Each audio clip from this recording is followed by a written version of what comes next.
જોવા માટે સબસ્ક્રાઇબ કરો અમારી ચેનલ મુદ્રાલેખ ડિજિટલ એજ્યુકેશન। નમસ્કાર વિદ્યાર્થી મિત્રો, મુદ્રાલેખ ડિજિટલ એજ્યુકેશનમાં આપ સૌ વિદ્યાર્થી મિત્રોનું હાર્દિક સ્વાગત છે। ધોરણ 9 વિષય વિજ્ઞાન, જેમાં પ્રકરણ 3 છે, બરાબર, પરમાણુ અને અણુઓ। નમસ્કાર વિદ્યાર્થી મિત્રો, ત્યાર પછીનો આપણો જે પ્રશ્ન છે અને એનો જે મુખ્ય મુદ્દો છે તે છે રાસાયણિક સંયોગીકરણના નિયમો। વિદ્યાર્થી મિત્રો, કેમેસ્ટ્રીની અંદર, રસાયણ વિજ્ઞાનની અંદર આ મુદ્દો ખૂબ અગત્યનો છે। આગળ ધોરણ 10ની અંદર પણ તમને ખૂબ ઉપયોગી બનશે આ। તો ચાલો સમજીએ આપણે કે રાસાયણિક સંયોગીકરણના નિયમો શું છે અને ઉદાહરણ સાથે આને સમજવાની કોશિશ કરીએ। જેમાં કીધું છે કે રાસાયણિક સંયોગીકરણ એટલે શું અને રાસાયણિક સંયોગીકરણના નિયમો કયા કયા છે। સૌથી પહેલા તો આપણે આ પ્રશ્ન છે એમાં એ સમજીએ કે રાસાયણિક સંયોગીકરણ એટલે શું અને એના નિયમો જે બે છે એ આપણે એના પછી ચર્ચા કરીએ। સંયોગીકરણ એટલે ભેગું થવું, અને રાસાયણિક પ્રક્રિયામાં તમે જુઓ છો કે બે કે તેથી વધુ તત્વો હોય જે એકબીજા સાથે રાસાયણિક પ્રક્રિયા કરે અને એક જૂથ બને। એક બને એટલે સંયોગીકરણ થવું, ભેગું થવું, એકઠું થવું।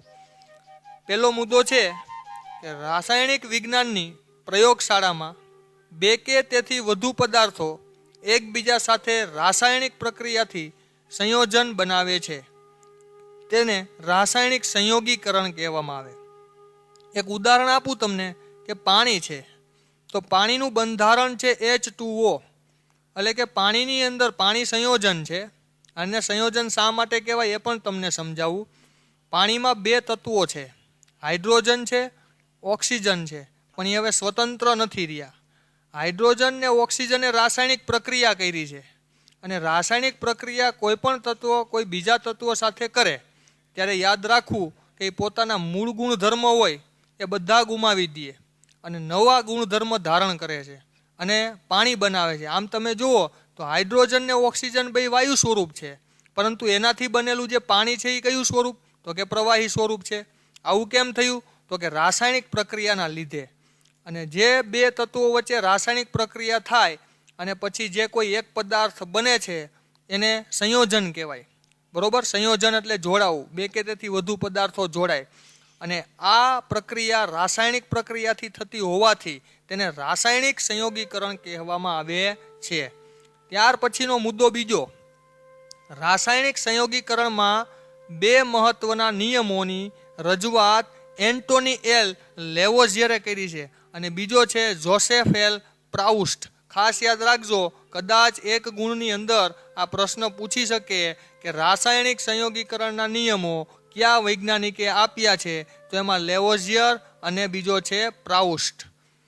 હવે પ્રશ્નો ત્યાર પછીનો જે છે કે રાસાયણિક સંયોગીકરણના નિયમ જે બે છે એ કયા નિયમ છે, એ બે નિયમ શું સમજાવવા માગે છે, તો એમાં વિદ્યાર્થી મિત્રો પહેલો જે નિયમ છે ને તે દળ સંચયનો નિયમ છે, બરોબર। દ્રવ્ય સંરક્ષણનો નિયમ છે। દ્રવ્યનું સંરક્ષણ એટલે કે દ્રવ્ય છે એ નાશ નથી થતું, જેટલું હોય તેટલું ને તેટલું રહેશે, એટલે કે દ્રવ્યનું રક્ષણ થાય છે। બીજો જે છે નિયમ એ નિશ્ચિત પ્રમાણનો નિયમ છે। ચાલો આપણે સમજીએ દળ સંચયનો નિયમ ઉદાહરણ અને સમજૂતી સાથે। તો નિયમ છે, કોઈ પણ રાસાયણિક પ્રક્રિયામાં દ્રવ્યનું સર્જન કે વિનાશ થઈ શકતો નથી। હવે હમણાં રાસાયણિક પ્રક્રિયામાં તમને સમજાયું કે એમાં બે તત્વો કે બે પદાર્થો ભાગ લે છે, તો એ બે પદાર્થોને તમે જ્યારે લીધા હોય છે ત્યારે એનું દળ નક્કી કર્યું હોય। એક્ઝામ્પલ તરીકે આપણે પાણીનું ઉદાહરણ લઈ લઈએ।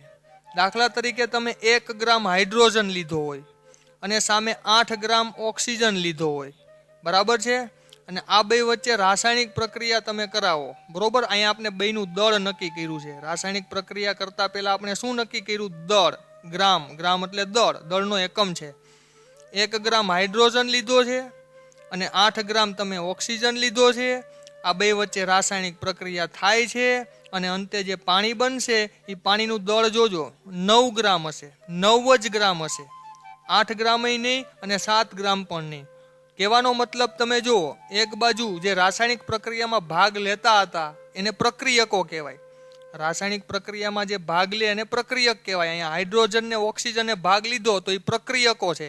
પ્રક્રિયકોનું કુલ દળ કેટલું થાય તો કે ભાઈ 9 ગ્રામ, કારણ કે 1 ગ્રામ કોણ હતું? હાઇડ્રોજન. 8 ગ્રામ ઓક્સિજન, બેનો સરવાળો 9 ગ્રામ. અને એનાથી બન્યું શું તો કે પાણી. પાણી એ નિપજ છે, પરિણામ છે. એનું કુલ દળ કેટલું તો કે 9 ગ્રામ. તો તમે જોયું અહીંયા દળનું સંરક્ષણ થાય છે, બરાબર. દળનું નથી નાશ થતો કે નથી નવું દળ ઉત્પન્ન થતું. જો આવું થતું હોત તો આપણે પાણી થોડુંક ઓછું મળત અથવા તો વધુ મળત, પણ એવું થતું નથી. ચાલો બીજી સમજૂતી આપી છે, જોઈએ. પાણીની અંદર તમારે x ગ્રામ લેડ નાઇટ્રેટ, x ગ્રામ એટલે તમારે તમારી રીતે અનુકૂળતા પ્રમાણે, બરોબર છે, તમારે લેડ નાઇટ્રેટ ઉમેરી દેવાનું. દ્રાવણ આવે લેડ નાઇટ્રેટનું, બરાબર. અને ત્યાર પછી આ દ્રાવણમાં y ગ્રામ જેટલું સોડિયમ ક્લોરાઇડ ઉમેરવાનું. એટલે y ગ્રામ એટલે તમારે અનુકૂળતા પ્રમાણે દળ લઈ લેવાનું. અને પછી આ અવક્ષેપનું વજન, એટલે કે એ બંને રાસાયણિક પ્રક્રિયા કરશે અને છેલ્લે જે પરિણામ કે નિપજ મળે એનું દળ જોજો. એનું દળ કેટલું હશે તો કે x વત્તા y જેટલું. x એટલે લેડ નાઇટ્રેટ તમે કેટલો લીધો તો કે 10 ગ્રામ લીધો હતો, ધારી લઈએ આપણે. પછી સોડિયમ ક્લોરાઇડ કેટલું લીધું હતું તો કે ભાઈ એ પણ 10 ગ્રામ લીધું હતું. હવે તમને જે સંયોજન મળ્યું એ કેટલું ગ્રામ હશે તો કે 20 ગ્રામ હશે. તો જોયું તમે, અહીંયા દળનું સંરક્ષણ થાય છે. આ હકીકત દર્શાવે છે કે રાસાયણિક પ્રક્રિયા દરમિયાન દળનું સર્જન કે વિનાશ થતો નથી. રાસાયણિક પ્રક્રિયામાં તમને એવું થાય કે બીજા તત્વો છે કે પદાર્થો એકબીજા સાથે પ્રક્રિયા થાય તો એમાંથી કેટલુંક દળ છે એ નાશ પામતું હશે અને કેટલુંક નવું સર્જન થતું હશે. તો આ વાત ખોટી છે. નથી નવું દળ ઉત્પન્ન થતું કે નથી જે જૂનું દળ છે એનો નાશ થતો, બરોબર. તો હવે પછી વિદ્યાર્થી મિત્રો આપણે રાસાયણિક સંયોગીકરણનો બીજો જે નિયમ છે એ છે નિશ્ચિત પ્રમાણનો નિયમ. પહેલો નિયમ હતો દળ સંચયનો નિયમ, જેમાં દળનું સંરક્ષણ થતું હતું, બરાબર. હવે આપણે નિશ્ચિત પ્રમાણનો નિયમ ઉદાહરણ સાથે સમજીએ. પહેલા નિયમ સમજી લઈએ. રાસાયણિક પદાર્થમાં તત્વો હંમેશા દળથી નિશ્ચિત પ્રમાણમાં હાજર રહેલા હોય છે. યાદ રાખો, તમારે રાસાયણિક પ્રક્રિયા 2 તત્વોની કરવાની હોય તો તમે કોઈ પણ એ 2 પદાર્થો લીધા છે એ ગમે એટલા પ્રમાણમાં ના લઈ શકો. રાસાયણિક પ્રક્રિયાની અંદર જે 2 તત્વો રાસાયણિક પ્રક્રિયા કરે ને તો દળના નિશ્ચિત પ્રમાણમાં જ કરે છે.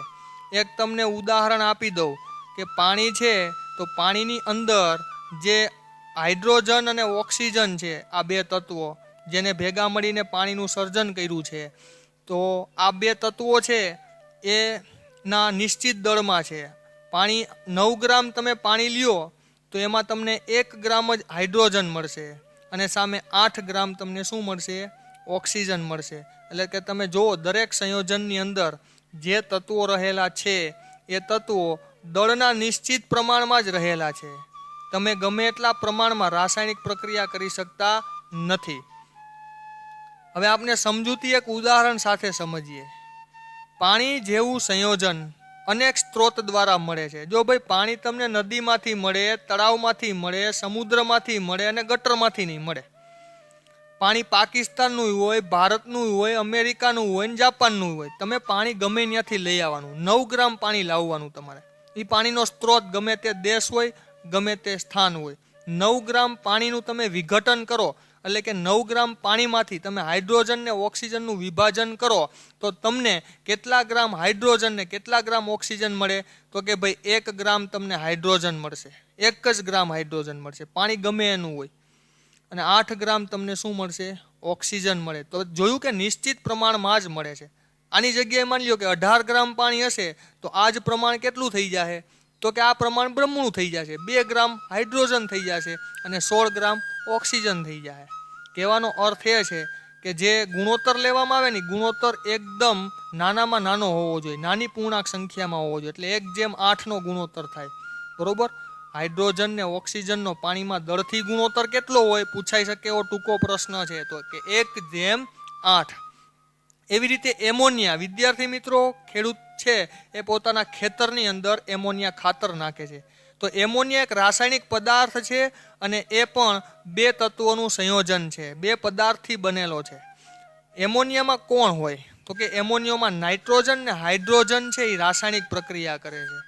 અને યાદ રાખો, દરેક સંયોજનનો ગુણોત્તર સરખો ના હોય. દરેક સંયોજન છે એક નિશ્ચિત સંખ્યાથી જોડાય છે, દળના નિશ્ચિત ગુણોત્તરથી જોડાય છે. પાણીમાં 1:8 હતો તો એમોનિયામાં નાઇટ્રોજન ને હાઇડ્રોજનનો દળથી જે ગુણોત્તર છે ને 14:3 છે. એનો અર્થ તમને સમજાવું કે તમે 14 + 3 એટલે કે કેટલા થાય? 17 ગ્રામ એમોનિયા લ્યો ને, તો 17 ગ્રામ એમોનિયામાંથી તમને નાઇટ્રોજન કેટલો મળશે તો કે 14 ગ્રામ મળશે. તમને હાઇડ્રોજન કેટલું મળશે તો કે 3 જ ગ્રામ મળશે. એ એમોનિયા અમેરિકાનું હોય તોય ભલે અને ભારતનું હોય તોય ભલે, એમાંનું પ્રમાણ છે આ જ હશે. બરાબર? કહેવાનો મતલબ છે આ છે નિશ્ચિત પ્રમાણનો નિયમ. સંયોજનની અંદર બે કે તેથી વધુ તત્વો એકબીજા સાથે રાસાયણિક પ્રક્રિયા કરે છે તો એ દળના નિશ્ચિત પ્રમાણમાં જ કરે છે. આ આપણે સમજ્યા એ રાસાયણિક સંયોગીકરણના બે નિયમો. બરાબર છે? આગળનું જે છે એ નેક્સ્ટ વિડીયો લેક્ચરમાં આપણે સમજીશું. મિત્રો, તમે જેના માધ્યમથી એજ્યુકેશન મેળવી રહ્યા છો એવી અમારી ચેનલ મુદ્રાલેખ ડિજિટલ એજ્યુકેશનને સબસ્ક્રાઇબ કરો, લાઇક કરો અને વધુને વધુ શેર કરો. આ ઉપરાંત અમારા ડિજિટલ એજ્યુકેશનના માધ્યમોનો પરિચય કરાવું તો પ્લે સ્ટોરમાં 11/12 કોમર્સ ગુરુ નામે એપ્લિકેશન છે. આ ઉપરાંત FB અને ઇન્સ્ટામાં પણ મુદ્રાલેખ ડિજિટલ એજ્યુકેશન નામે પેજ ચાલે છે. Thank you. Come again. Best of luck.